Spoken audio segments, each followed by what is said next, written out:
कैसे हैं आप सब लोग? उम्मीद है सब खैरियत से होंगे। आज हमारा टॉपिक मम्मी पर है। इससे कबल ये गुज़ारिश करूँगी कि आप हमारे इस चैनल पर अगर नए हैं तो हमारे चैनल को सब्सक्राइब कर लें। अक्सर लोगों को हमारी वीडियोस पसंद आती है लेकिन वो सब्सक्राइब नहीं करते। सब्सक्राइब करने से हमारी हौसला अफ़ज़ाई होती है, लिहाज़ा इसमें कंजूसी ना किया करें। चलें आएँ टॉपिक की तरफ। क्या नापाकी की हालत में रोज़ा रखना जायज़ है؟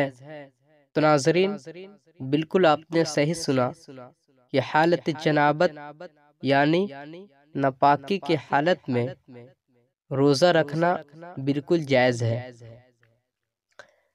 अलबत्ता जो शख्स नापाकी की हालत में रोज़ा रखता है, जब तक वो गुस्ल ना कर ले और उसके दरमियान जो नमाजें कसदन क़ज़ा हो जाती हैं, तो उन नमाजों की क़ज़ा होने की सूरत में वो अशद गुनाह कबीरा का मुर्तकिब होगा।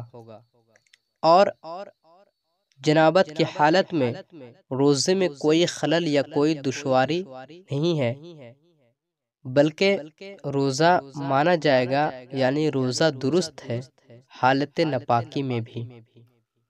तो नाज़रीन, मुझे उम्मीद है कि आपने इस मुख्तसर से वीडियो से बहुत ज़्यादा मुस्तफ़िज़ हुए होंगे।